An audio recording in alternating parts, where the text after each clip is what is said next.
저는 오늘 은혜를 베푸소서 에베소서 강의 네 번째로 에베소 교인들을 위한 바울의 기도라는 제목으로 하나님 말씀 증거하도록 하겠습니다. 사도 바울은 자신이 3년 동안 사역하면서 많은 복음의 열매를 맺었던 에베소에서 큰 폭동이 일어나 어쩔 수 없이 급하게 떠나야 했는데, 그 후에도 핍박과 환난 그리고 세상의 유혹 가운데서 고군분투하며 신실하게 신앙생활을 하고 있었던 이 에베소 교회 성도들을 격려하며 그들에게 더욱 힘을 북돋아 주기 위해서 이 에베소서 편지를 쓰고 있습니다. 1장 1절과 2절에서 바울이 인사말을 한 다음에 곧바로 3절부터 하나님을 찬송하라고 말하며 하나님께서 예수님을 믿는 성도들에게 주신 수많은 영적인 축복들 중에 세 가지를 선별하여 4절부터 14절까지 나열을 했죠. 한번 복습해 보도록 할게요. 그 세 가지 영적인 축복이 무엇이에요? 첫 번째는 창세 전부터 우리를 구원하시기로 계획하시며 한 명 한 명 선택한 그 하나님 아버지의 예정의 축복에 대해서 말씀을 나눴어요. 두 번째는 우리 인간들이 죄를 짓고 나서 죄의 노예가 되어 죄의 저주 가운데 불행하게 살고 있었는데, 예수님께서 그 죄의 속박으로부터 우리를 자유케 해주신 그 구속, 그 속량의 축복에 대해서 말씀을 나눴어요. 또 세 번째는 그렇게 주님의 은혜로 구원받은 우리 성도들을 하나님께서 그냥 놔두시지 않고 우리가 하나님의 소유고, 또한 우리가 받은 그 구원을 그 누구도 빼앗아 갈 수 없고 취소할 수 없는 확실한 구원이라는 것을 내주하시며 보증해 주시는 성령님의 인치심의 축복에 대해서 말씀을 나눴어요. 이 세 가지 영적인 축복은 다 우리의 구원과 관련된 축복이죠. 그러니까 이 구원은요, 다른 말로는 이제 영생이라고도 할 수 있고 또 천국이라고도 할 수 있는데, 이 구원은 그만큼 소중하고 특별하고 엄청난 은혜라는 거예요. 이 구원은 환난과 핍박과 유혹 가운데서 이 세상을 살아가고 있는 성도들에게 엄청나게 큰 힘과 능력이 되고요, 또한 핍박과 그 환난 중에서도 하나님을 찬양케 하는 놀라운 축복이 되는 거예요. 이제 사도 바울은 오늘 본문 말씀 1장 15절로 들어와서 에베소 교회 성도들을 위한 중보 기도를 드리는데, 이 기도의 내용도 우리가 그동안 나눈 이 영적인 축복과 깊은 관련이 있는 그런 기도의 내용이라고 말할 수 있어요. 그리고 사도 바울은 에베소 교회 성도들을 위해 기도하는 이 내용을 오늘 본문 말씀에서뿐만이 아니라 에베소 3장에 가면 한 번 더 중보기도의 내용을 기록하고 있고, 또 6장에 가서 한 번 더, 총 3번 이 에베소 교회 성도들을 향한 중보기도의 내용을 이 에베소서에 기록을 하고 있다는 거 미리 말씀드리고 싶어요. 오늘 본문 말씀은 1장 15절부터 19절까지 말씀인데, 근데 헬라 원문을 보면 에베소서 1장 15절부터 23절까지가 또 긴 한 문장, 원 센텐스예요. 제가 에베소서 1장 3절부터 14절까지가 202개의 단어로 구성된 한 문장이라고 미리 말씀드렸는데, 이 15절부터 23절도 그거보다는 약간 짧지만 169개의 단어로 구성된 한 긴 문장, 원 센텐스입니다. 그래서 저는 이제 이 긴 한 문장의 내용을 다 나누지 않고 오늘은 15절부터 19절까지의 내용을 가지고 바울이 에베소 교회 성도들을 위해 기도한 내용을 집중해서 오늘 먼저 나누고, 다음 주에 20절부터 23절까지의 내용을 가지고 거기에 이제 오늘 19절에 능력에 대한 말씀이 나오는데, 그 다음에 그 능력을 사도 바울이 부활의 능력과 연결시키고, 또한 23절에서는 그것이 바로 이제 교회와도 이렇게 연결시키는 말씀이 나오는데, 다음 주는 부활의 능력과 교회에 관한 내용에 더 집중해서 말씀을 나누도록 하겠습니다. 사도 바울이 1장 4절부터 14절에서 하나님의 영적인 축복 세 가지를 나열한 직후에 이제 에베소 교회 교인들을 위해서 본인이 하나님께 무슨 내용으로 중보기도를 하는가를 나누고 있는데, 제가 먼저 15절, 16절을 이렇게 읽을 텐데, 여기서는 기도의 내용을 나누기 전에 먼저 에베소 교회 성도들을 향한 감사의 마음을 사도 바울이 표현을 합니다. 15절과 16절 말씀이에요. 이를 인하여 주 예수 안에서 너희 믿음과 모든 성도를 향한 사랑을 나도 듣고 너희를 인하여 감사하기를 마지 아니하고 내가 기도할 때에 너희를 말하노라 이렇게 했죠. 바울이 에베소 교회 성도들에 대해서 좋은 소식을 들었어요. 그리고 감사하기를 마지 아니했대.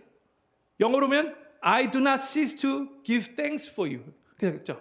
그러니까 너희의 그 좋은 소식을 듣고 너희를 해서 감사하기를 그치지 않겠다라는 것 뜻이죠.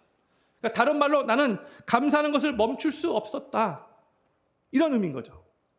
그런데 바울이 이렇게 감사를 멈출 수 없었던 이유가 두 가지예요. 그 내용이 이제 15절 붙여주세요. 하나는 예수 안에서의 믿음 때문이고 또 하나는 모든 성도들을 향한 사랑 때문이라고 말하고 있어요. 믿음의 대상은 예수님이 되시는 거고 또한 사랑의 대상은 모든 성도들이 되는 거죠. 그래서 믿음은 신앙의 이 수직적 관계를 나타내는 것이고 사랑은 신앙의 수평적 관계를 나타내는 겁니다. 이 믿음과 사랑은 모든 성도들에게 필수적인 것이고 구원받은 크리스천이라면 당연히 지녀야 할 증표가 되는 거예요. 예수님 믿었다고 하는데 믿음이 없고 사랑이 없다면 그건 모순이라는 거죠. 그런데 갈라디아서 5장 6절에 이런 말씀이 기록되어 있어요. 그리스도 예수 안에서는 할례나 무할례가 효력이 없되 사랑으로서 역사하는 믿음뿐이니라 했어요. 믿음에 대해서 말을 하는데 사랑으로서 역사하는 믿음이라고 말하고 있죠. 그러니까 사랑은 믿음의 표현 방식이라는 거예요. 믿음이 좋은 사람은 자연적으로 다른 성도들을 사랑하게 되는 거고요. 또한 다른 성도들을 사랑하는 것을 통해서 믿음이 좋다는 것이 증명된다는 거예요. 믿음이 좋은데 다른 성도를 향한 사랑이 별로 없다는 것이 말이 안 되는 것이고 사랑이 많다고 하는데 믿음이 약하다는 것도 말이 안 된다는 거예요. 믿음 좋은 것과 사랑이 많은 것이 항상 같이 가는 거예요. 성도님들, 우리의 믿음이 사랑으로 표현되어야 한다는 것을 항상 기억하시기 바랍니다. 믿음과 사랑은 뗄래야 뗄 수 없다는 거예요. 그런데 지금 바울은 에베소 교회 성도들의 믿음과 사랑에 대해서 듣고 난 후에 감사를 멈출 수 없다라고 그렇게 말할 만큼 이게 지금 에베소 교회 성도들의 그 믿음과 사랑이 정말 엄청나게 컸다는 거죠. 모든 예수님 믿는 성도들은 믿음을 가지고 있고 사랑을 가지고 있는 게 당연한 건데 지금 에베소 교회 성도들은 그 누구보다도 그 믿음이 컸고 또 다른 성도들 향한 사랑이 아주 깊었다는 거예요. 그래서 감사를 멈출 수 없었다는 거죠. 이게 바로 건강한 교회의 모습인 거예요. 지금 에베소 교회 성도들은 여러 핍박과 환난과 또한 이 아데미 신전이 그 도시 중앙에 있어서 세상에 참 유혹들이 많이 있었음에도 불구하고 그 속에서 신앙생활을 하고 있는데 어려운 상황이었지만 계속해서 주님을 향한 믿음이 더욱더 커져갔던 것이고 또 서로 함께 신앙생활하면서 다른 성도들을 향한 그 사랑이 더 깊어져 갔다는 거죠. 저는 필그림교회 모든 성도님들도 힘든 상황이라 할지라도 하나님을 향한 믿음이 더욱더 커져가시기를 바라고 또한 다른 성도들을 향한 사랑도 더욱더 깊어지시기를 바라며 그래서 하나님께 칭찬 듣고 또한 다른 믿음의 사람들도 우리를 보고 감사할 만큼 그렇게 믿음의 본이 되시고 사랑의 본이 되는 삶을 살아가시게 되기를 우리 구주 예수님의 이름으로 간절히 축원합니다. 에베소 교회 성도들의 믿음과 사랑에 대해서 감사한 마음을 표현한 바울은 이제 에베소 교회 성도들을 향한 중보 기도를 17절부터 19절에서 드리는데 한 절당 17절, 18절씩 한 절당 기도 제목 하나씩을 소개하고 있는데 제가 먼저 17절 말씀을 읽도록 하겠습니다. 우리 주 예수 그리스도의 하나님 영광의 아버지께서 지혜와 계시의 정신을 너희에게 주사 하나님을 알게 하시고 했어요. 여기서 먼저 지혜와 계시의 정신에 대해서 잠깐 생각해 보고 싶어요. 한국말로는 우리가 사용하고 있는 이 성경 번역은 지혜와 계시의 정신이라고 번역되어 있는데 이게 잘못 이해하면 오해가 될 수가 있어요. 지혜와 계시의 정신은 영어로 보면 The Spirit of Wisdom and of Revelation이라고 번역됐죠. The Spirit의 S가 대문자예요. 즉 성령님이라는 뜻이에요. 저희 교회는 아직까지 이 개역 한글 번역본을 사용하고 있지만 그래서 지혜와 계시의 정신이라고 그렇게 번역됐지만 이제 개역 개정 번역부터는 지혜와 계시의 영이라고 번역되어 있습니다. 이 정신은 그냥 사람들이 갖고 있는 그런 스피릿이 아니라 성령님이라는 거죠. 저희 교회도 우리 김정신 사모님 계시잖아요. 그렇죠? 근데 이 정신이 그런 정신이 아니라 성령님이라는 것을 이해해 주시면 좋을 것 같아요. 네. 우리 안에 내주하시는 성령님은 우리로 하여금 하나님을 더 잘 알도록 도우시고 인도하시는 분이시라는 거예요. 근데 보세요, 성도님들. 방금 전에 바울이 에베소 교회 성도들의 믿음과 사랑에 대해서 감사를 멈출 수 없다라고 그렇게 말을 했잖아요. 그러니까 에베소 교회 성도들의 믿음이 보통이 아니었다는 거죠. 그런데 보세요. 지금 에베소 교회 성도들이 여러 핍박과 환난과 세상의 유혹 속에서도 막 고군분투하면서 하나님을 향한 그 믿음이 적도 컸었는데, 그런데 그럼에도 불구하고 바울이 성령님을 통해서 하나님을 알게 해달라고 지금 기도하고 있는 거예요. 그렇죠? 이 말은 그들이 지금 하나님을 전혀 몰라서 이제는 좀 알게 해달라는 그런 기도가 아닌 거 아시겠죠?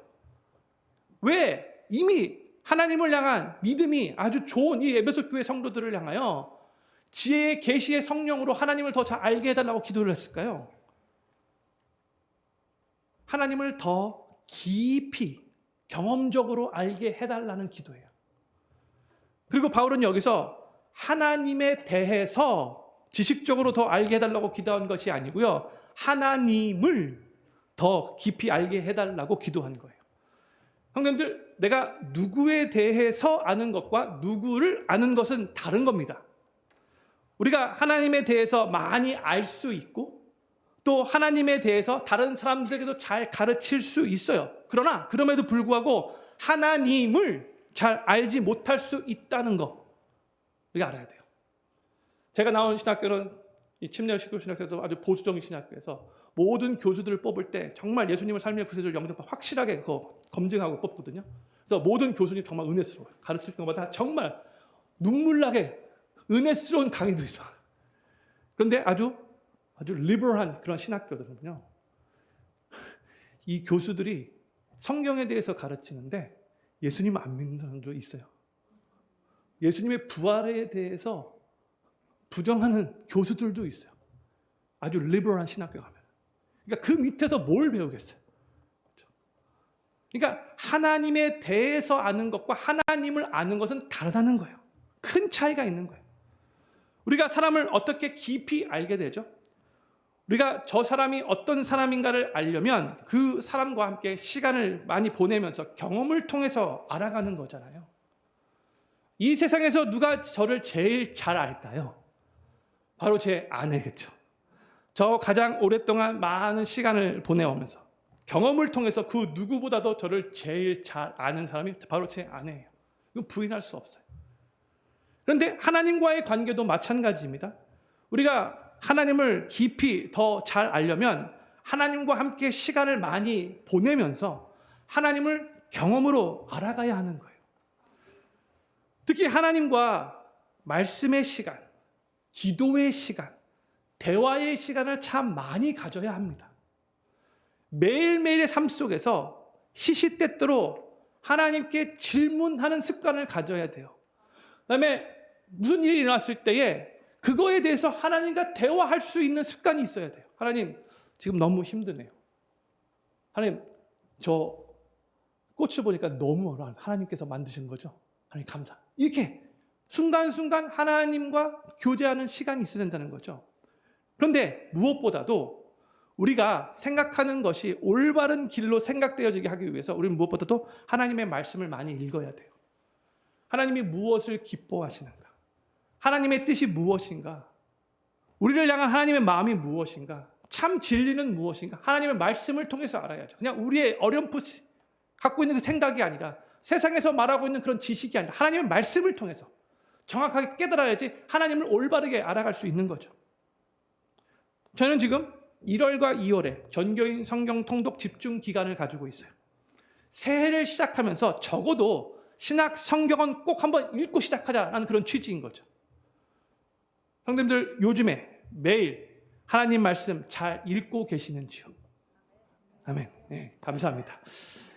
다들 이 전교인 성경 통독 집중 기간에 동참하시기를 강력하게 권면해요.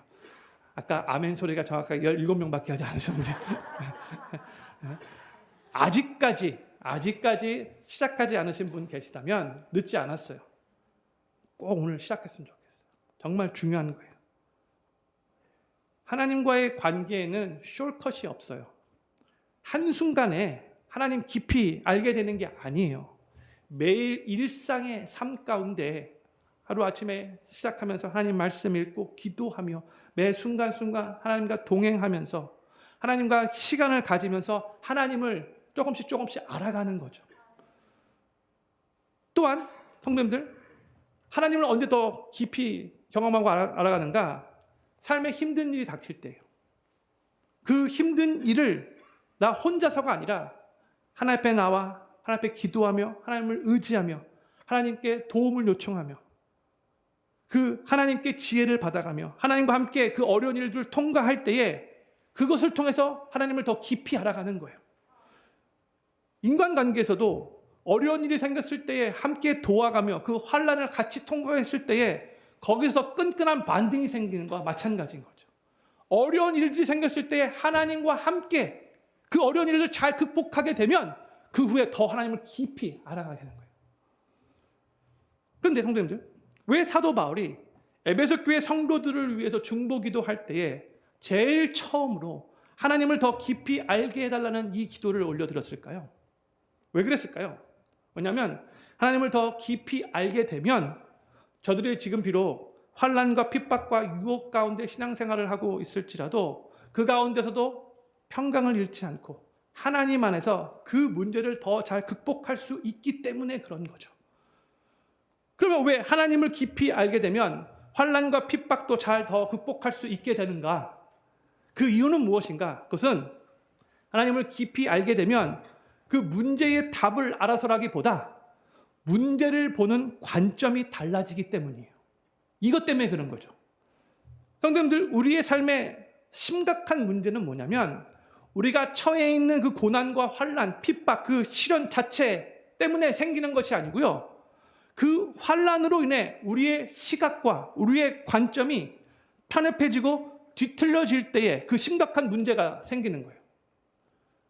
우리의 삶에 문제가 생기면 우리는 그 문제에만 집중하는 경향이 있죠. 그렇기 때문에 그 문제가 아주 산처럼 커져 보여요. 그리고 우리의 시선은, 관점은 좁아져요. 그래서 우리가 마땅히 봐야 할 것을 못 보게 돼요. 마땅히 우리가 붙잡아야 할 진리를 못 붙잡게 돼요. 우리가 처해 있는 그 힘든 상황과 그 처지만 집중하다 보면 우리는 쉽게 절망할 수밖에 없는 거예요. 그러나 하나님을 깊이 알게 되면 우리 하나님이 그 문제보다도 훨씬 더 크신 분이심을 확신하게 되는 거죠. 삶의 문제는 여전히 거기에 남아있다 할지라도 그 문제를 뛰어넘어 문제보다 더 크신 하나님을 우리가 믿고 그 하나님을 붙잡기 때문에 그 문제는 더 이상 나를 짓누르지 못하고 나를 얽매이게 하지 못하는 거예요. 하나님을 우리가 붙잡기 때문에. 또한 그 문제를 잘 극복해 나갈 수 있도록 하나님께서 나에게 힘과 지혜를 주시고 내 삶을 끝까지 붙잡고 인도해 주실 것이라는 것을 우리가 그 하나님을 신뢰하게 되는 거죠. 또한 그 문제가 정말로 그 문제를 경험하고 있을 바로 그 당시에는 우리를 정말로 힘들게 하고 괴롭게 만들겠지만 우리는 또 하나님을 믿는 하나님의 백성들은요, 그 문제는 분명히 하나님 안에서 나를 더 성장시킬 것이고 나를 더 성숙하게 만들 것이고 나를 더욱더 성화시킬 것이고 그래서 결국 그 문제도 하나님이 합력하여 내 삶에 선을 이루실 것이라는 것을 믿게 만든다는 거예요. 하나님을 온전히 깊이 알게 될 때, 하나님을 온전히 깊이 알게 되면 문제보다 더 크신 하나님을 문제 너머로 볼 수 있게 되는 거죠. 저는 필그림교회 모든 성도님들이 지금보다도 더욱더 하나님을 깊이 알아가시기를, 아는 것을 사모하시며 알아가시기를 바라고, 그로 인해 삶 속에 문제가 생겼을 때 문제를 보는 관점이 변화되어지고 또한 문제보다도 더 크신 하나님을 신뢰하시면서 삶의 모든 환난과 시련들을 잘 극복해 나가실 수 있게 되기를 우리 구주 예수님의 이름으로 간절히 축원합니다. 이제 바울은 18절에서 에베소 교회 성도들을 위해서 두 번째 이런 중보기도를 올려드립니다. 18절 말씀이요. 너희 마음 눈을 밝히사 그의 부르심의 소망이 무엇이며 성도 안에서 그 기업의 영광의 풍성이 무엇이며 했어요. 바울은 너희 마음 눈을 밝히사 이렇게 기도를 하고 있죠. 이 표현은 뭘 의미하는가? 마음 눈을 밝히사. 이것은 확실하게 알게 해달라는 의미예요. 어정쩡이 아니라 확실하게 이것을 꼭 알게 해달라는 그런 표현을 마음 눈을 밝히사라고 그렇게 표현한 거예요. 그러니까 에베소 교회 성도들이 하나님의 부르심의 소망이 무엇인지 확실하게 알고 또 그 기업의 영광의 풍성함이 무엇인지 확실하게 알게 해달라고 지금 사도 바울이 기도하고 있는 거예요. 그러면 하나님의 부르심의 소망은 무엇이고 그 기업의 영광의 풍성은 무엇인가? 이거를 우리가 이해하는 게 중요하겠죠. 여기서 하나님의 부르심의 소망이 무엇인지 확실하게 알게 해달라고 기도하고 있는데 이것은 하나님께서 부르셨다라는 말을 보면 그 부르심, 컬링이 여러 가지 다른 종류가 있어요. 그런데 여기서의 부르심은 구원으로의 부르심이에요. 그래서 부르심의 소망은 항상 미래를 바라보는 거잖아요. 이 부르심의 소망은 그러니까 하나님의 그 구원의 완성이 장차 어떻게 이루어질지 확실하게 알게 해달라는 그런 기도예요. 그리고 기업의 영광의 풍성이 무엇인지 확실하게 알게 해달라는 이 기도는 구원받은 성도들이 나중에 천국에 가서 받고 누리게 될 그 상급이 얼마나 크고 영광스러울지 아름다울지 확실하게 알게 해달라는 기도 내용이에요. 그래서 바울의 이 기도는요, 우리가 지금 이 세상을 살아가면서 잠시 살다가 떠날 이 세상이 아니라 영원히 살게 될 저 천국에 우리의 시선을 맞추게 해달라는 그런 기도인 거예요. 이 기도는 영광스러운 천국을 사모하며 이 세상을 살아가게 해달라는 기도예요. 이 세상에서의 삶은 일시적이기 때문에, 그리고 이 세상 이후에 천국에서의 삶이 진짜이기 때문에 그 천국에서의 영광스러운 그 날이 나를 기다리고 있다는 것을 생각하면서 이 세상을 살아가라는 그런 의미의 기도예요. 근데 바울이 왜 이 기도를 중보기도로 하나님 앞에 올려드렸는가? 지금 에베소 교회 성도들이 환난과 핍박과 세상의 유혹 가운데 살고 있잖아요. 그런데 영원한 천국의 풍성함을 확실하게 알고 그 영원한 것에 자신의 시선을 맞추며 살 때에 현재 당하고 있는 그 고난, 그 어려움을 더 잘 극복할 수 있기 때문에 그런 거죠. 제가 고등학교 10학년 때 미국에서 정확한 1988년쯤이었던 것 같아요. 그때 교회에서 모임을 마치고 같은 또래 친구들끼리 볼링을 치러 가기로 했어요. 그 당시에는 1988년쯤이었는데 고등학생 10학년들이 볼링을 치는 것이 흔한 일이 아니에요. 그런데 볼링을 치자라는 친구의 말에 모두가 다 흥분했어요. 그때 8명이 있었거든요. 근데 저희에게 있었던 차는, 그때 저는 이제 차가 없었는데 그 당시에 8명 중에 차가 있는 친구 1명 있었는데 토요타 코롤라 소형차 한 대밖에 없었어요. 볼링을 치러 갈 사람은 8명이었고 볼링장은 약 15분 정도 거리에 있었어요. 2번 왔다 갔다 할 수 있는데 젊음의 피가 흘러서 6명이 차 안에 타고 2명이 트렁크에 타고 가기로 결정을 했어요. 이게 10학년 고등학생이니까 가능한 거죠. 지금은 다시 안 하겠지만 그 당시에 그렇게 우리 친구들끼리 결정했어요. 8명이. 누가 트렁크에 2명이 타는가? 가위바위보에서 진 사람이. 누가 목사님, 제가 그렇게 그때 신앙이 이렇게 좋지 않았어요. 가위바위보에서 진 사람이 어떻게 됐을까요? 그때 하나님께서 은혜를 베풀어 주셔서 가위바위보에서 제가 이겨가지고 차 뒷좌석에 4명이 쭈그리고 겹쳐 앉아 있었고, 그다음에 운전하는 친구, 그다음에 앞좌석에 등치 친구 1명, 그다음에 2명이 트렁크에 타고 15분 동안 이렇게 운전해서 볼링장에 갔어요. 볼링장에 도착해서 이제 우리도 그렇지만 이제 트렁크에 친구들 이렇게 나오게 하면서 그 친구 중에 한 명한테 무슨 말을 들었냐면, 괜찮냐 그랬더니 그 친구가 뭐라 그랬냐면, 볼링을 칠 생각을 하니까 너무 좋아서 이 정도는 아무것도 아니다 이렇게 말하죠. 정말 볼링을 치고 싶었던 나인 거예요.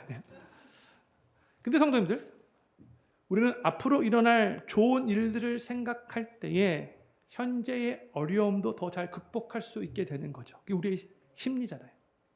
그렇죠? 앞으로 미래를 바라볼 때에 캄캄하고 답답하면 지금도 더 힘든 거예요. 그런데 지금 많이 힘들어도 앞으로 더 나아질 거라고 생각하면 이 어려움도 잘 극복할 수 있는 거예요. 그게 우리 인간의 모습이에요. 사람들이 1년 중에 언제 제일 기분이 좋고 마음이 설레는가? 베케이션으로 여행 떠나기 전 한 달 동안이라 그래요. 막상 여행을 가 있을 때보다도 여행 갈 것을 기대하면서 그 기다리는 한 달 동안의 시간이 더 설레인대요. 그리고 그 한 달 동안은 베케이션 갈 걸 생각하면서 스트레스를 받아도 더 잘 극복이 된대요. 심적으로 그런 거죠. 그런데 기다려야 하는 그 시간은 많이 다르겠지만 우리가 앞으로 가서 누리게 될 그 천국은요, 이 땅에서 가는 여행보다, 베케이션 여행보다 훨씬 더 좋은 거잖아요. 10만 배, 100만 배, 1000만 배 이상으로 더 좋은 곳이 우리가 가서 영광스럽게 누릴 바로 그 천국이잖아요. 천국에서 누리게 될 그 영광의 풍성함이 이 세상 것과는 비교할 수 없는 거죠. 그래서 그것을 바라보면서 지금 현재의 우리 삶 가운데 어려움이 있다 할지라도 더 잘 극복할 수 있게 된다는 거예요. 그래서 사도 바울이 지금 그렇게 기도하고 있는 거죠. 로마서 8장 18절 이렇게 말씀합니다. 생각하건대 현재의 고난은 장차 우리에게 나타날 영광과 비교할 수 없도다 했어요. 우리는 천국에서 누리게 될 그 영광을 생각하면서 매일 이 세상을 살아가야 하는 것이고, 그로 인해 현재 이 세상에서 고난을 받는다 할지라도 더 잘 극복할 수 있게 된다는 거예요. 비슷한 내용인데 고린도후서 4장 17절과 18절도 또 이렇게 말씀합니다. 우리의 잠시 받는 환난에 경한 것이 지극히 크고 영원한 영광에 중한 것을 우리에게 이루게 함이니 우리의 돌아보는 것은 보이는 것이 아니요, 세상 것이 아니라는 거죠. 보이지 않는 것이 영원한 것을 말하는 거예요. 보이는 것은 잠깐이요, 보이지 않는 것은 영원함이니라 했어요. 사도 바울은 이 세상에서 당하는 환난이 영원한 영광에 비교해서 가벼운 경한 것이라고 말하고 있어요. 그리고 눈에 보이는 세상의 것은 잠깐이지만 보이지 않는 영원한 것은 영원하기 때문에 그것을 바라봐야 한다고 지금 고백하고 있는 거예요. 우리는 저 영광스러운 천국에 우리의 시선을 맞추어 살 때에 이 세상에서의 환난을 더 잘 극복할 수 있어요. 알아요. 그렇죠? 그러나 우리는 연약해서 우리의 시선을 영원한 천국보다는 이 세상에 항상 우리의 시선을 두고 살 때가 더 많죠. 눈에 보이는 것이 그렇기 때문에 그래요. 영원한 것은 눈에 보이지 않기 때문에 그래요. 눈에 보이는 것에 우리의 마음을 빼앗길 때가 많아요. 그래서 우리의 마음이 종종 흔들리고 우리가 쉽게 넘어지는 거예요. 그렇기 때문에 우리는 사도 바울이 지금 에베소 교회 성도들을 위해서 중보기도한 것처럼 우리도 계속해서 우리의 시선을 이 눈에 보이는 세상 것이 아니라 눈에 보이지 않는 영원한 것에 맞추게 해달라고 계속해서 기도해야 되는 거예요. 매일매일 우리가 천국의 소망으로 가득 차게 해달라고, 오늘도 우리의 마음에 하나님의 나라가 임하게 해달라고, 이 땅에서부터 영광스러운 저 영원한 천국을 사모하게 해달라고 매일매일 기도해야 돼요. 그렇지 않으면 우리는 눈에 보이는 세상 것들에 우리의 마음이 빼앗기고 흔들리고 우리 삶이 쉽게 넘어질 수 있어요. 저는 필그림교회 모든 성도님들이 이 세상을 살아가면서도 계속해서 천국의 소망으로 가득 차시기를 바라고, 또 영원한 하나님 나라의 영광을 사모하시면서 이 세상을 살아가실 수 있기를 바라고, 그로 인해 우리의 시선과 우리의 마음이 이 세상 것들로 인해서 흔들리지 않고 이 세상에서부터 영원한 하나님 나라의 그 영광을 누리시며 살아가실 수 있게 되기를 우리 구주 예수님의 이름으로 간절히 축원합니다. 이제 사도 바울은 19절에서 에베소 교회 성도들을 위해 세 번째로 이렇게 기도를 합니다. 19절 말씀은 우리 같이 읽도록 하겠습니다. 시작. 그의 힘의 강력으로 역사하심을 따라 믿는 우리에게 베푸신 능력의 지극히 크심이 어떤 것을 너희로 알게 하시기를 구하노라. 아멘. 사도 바울은 하나님의 그 능력의 크심이 어떠한지 에베소 교회 성도들이 알게 해달라고 기도하고 있어요. 우리 크리스천들은 온 우주 만물을 창조하신 그 전능하신 하나님의 능력을 우리의 삶에 이제 누릴 수 있는 존재가 된 거예요. 이건 예수님을 믿는 우리 성도들만 누릴 수 있는 특권이에요. 우리가 이 세상을 살면서 위축되고 또 좌절하고 무기력하게 살 때가 있는데 하나님의 그 능력의 지극히 크심을 망각하면서 그 하나님의 능력을 우리 삶 가운데 경험하지 못하게 될 때에 그러한 무기력한 현상이 일어나는 거예요. 그리고 실제로 하나님의 능력을 경험하지 못해서 위축되고 무기력하게 사는 크리스찬들이 아주 많이 있어요. 하나님이 보실 때 안타까워 하시는 거예요. 사랑하는 필그림교회 성도님들, 우리 삶에 지금도 살아서 역사하시는 우리 하나님의 능력을 과소평가하지 않기를 바라고 그 능력을 삶 가운데 온전히 경험하시게 되기를 우리 구주 예수님의 이름으로 간절히 축복합니다. 아주 조그만 체구의 다윗이 16살 정도밖에 되지 않는 어린 나이였는데 모든 이스라엘의 군대들은 두렵고 떨고 위축되고 쫄고 있었는데 어떻게 그 9피트나 되는 그 거인 골리앗 앞에서도 그렇게 당당하게 나갈 수 있었을까요? 그 이유가 뭐예요? 다윗이 능력이 많았은가요? 아니죠. 다윗이 골리앗보다 더 능력이 많았던 것도 아니고 더 힘이 셌던 것도 아니고 더 강해서도 아니에요. 왜냐? 다윗이 믿고 있었던 그 하나님이 능력의 하나님이시라는 것을 다윗이 믿고 있었고 또한 아무리 큰 거인 골리앗이라 할지라도 하나님 앞에서는 상대가 안 된다는 것을 다윗이 정확하게 알고 있었기 때문이에요. 우리가 믿고 섬기는 우리의 하나님의 능력이 얼마나 큰가를 확신할 때에 골리앗과 같은 그 거인이 우리를 딱 대적한다 할지라도 이 세상에 살아가는 동안에 이 세상에서 많은 어려운 일들이 있어서 우리를 위축되게 만들려고 한다 할지라도 우리는 하나님의 능력으로 말미암아 담대하고 당당하게 그것들을 맞설 수 있다는 것을 기억하시기 바랍니다. 우리가 하나님의 능력을 우리의 삶에 더욱더 많이 경험하려면 먼저 하나님의 능력에 대해서 올바르게 이해하는 것이 중요해요. 우리 하나님은 하나님의 능력을 우리가 원하는 것을 들어주는데 무조건 사용하시는 분이 아니라는 걸 먼저 알아야 돼요. 왜냐하면 많은 때에 내가 원하는 것이 도리어 하나님의 뜻이 아닐 때가 있어요. 하나님이 원치 않는 것을 내가 너무나 간절히 원할 때가 많아요.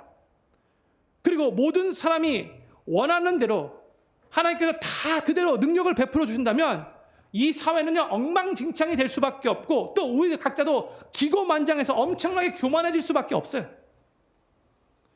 하나님의 능력을 내 삶의 성공과 내가 이루고자 하는 일, 이 세상에서 누리고 싶은 그 부귀 영화와 그렇게 연결시켜서 하나님의 능력을 해석하려고 하다 보면 우리는 많은 때에 하나님은 전능하시다고 하면서 왜 나에게 능력을 베풀어 주시지 않지? 왜 하나님은 나를 별로 도와주시지 않지? 하나님의 능력 어디 있는 거지? 이렇게 생각하면서 하나님께 은근히 서운해질 수 있어요. 우리가 우리 삶에 역사하는 하나님의 능력에 대해 말할 때에 그 하나님의 능력은요 우리로 하여금 하나님이 기뻐하시는 모습으로 이 세상을 승리하며 살아가게 하는 능력이라는 것을 기억해야 돼요. 우리가 예수님을 믿어 하나님의 자녀가 되었다면 이제는 하나님의 뜻대로 이 세상에서 예수님의 제자답게 살도록 하나님께서 능력을 베풀어 주시는 거예요. 내가 원하는 대로 살게 하기 위해 능력을 베풀어 주신 게 아니라 하나님의 뜻대로 이 세상에서 그리스도의 제자답게 살게 하기 위해서 하나님의 능력을 베풀어 주신다는 거. 이걸 기억해야 되는 거예요. 그래서 예전에 내 힘으로 할 수 없었던 일들도 내가 이 세상을 살아가면서 예수 그리스도의 제자답게 살게 하기 위해서 하나님이 이제는 하나님의 능력으로 그 일들을 할 수 있도록 우리들에게 능력을 베풀어 주시는 거예요. 예전에 시련이 닥치면 그 시련 앞에서 쉽게 낙심하고 좌절하고 포기했었는데 이제는 하나님의 능력으로 일어나 그 시련을 뚫고 이겨낼 수 있는 능력이 우리 삶 가운데 있게 된다는 거죠. 예전에는 조그만 유혹에도 쉽게 넘어가 쉽게 죄를 범했는데 이제는 하나님의 능력으로 그 유혹까지 뿌리치고 거룩하게 의롭게 살 수 있는 거예요.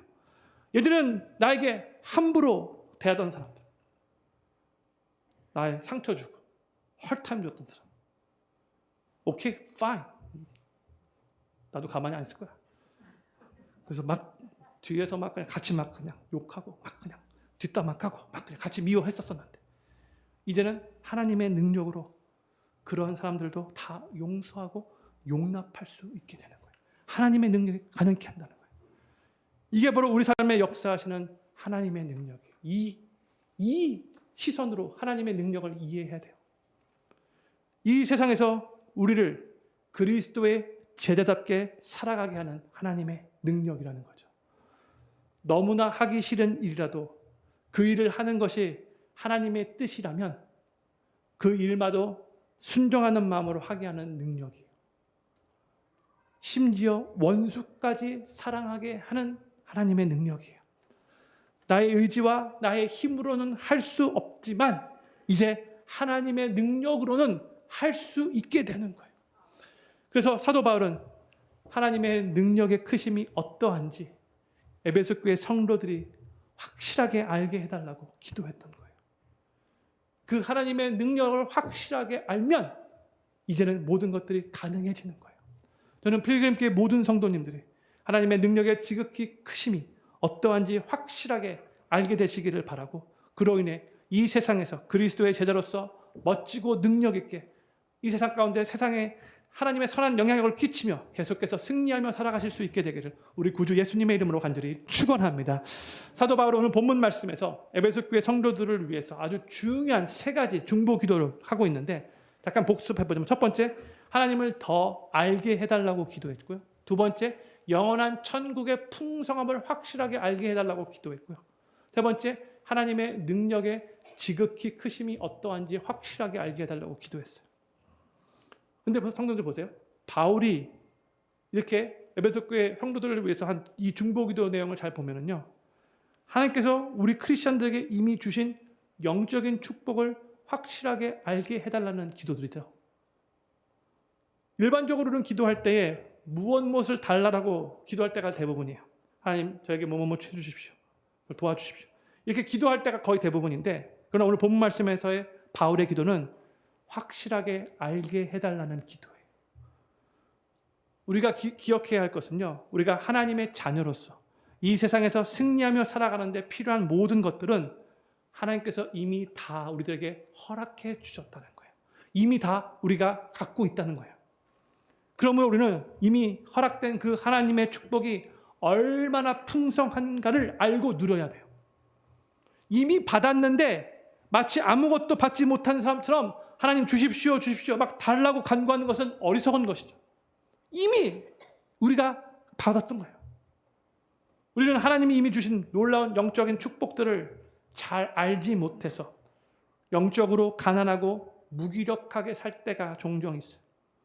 근데 갖지 못해서 무기력한 것이 아니고 이미 가졌는데도 그것을 잘 모르고 누리지 못하기 때문에 그런 거예요.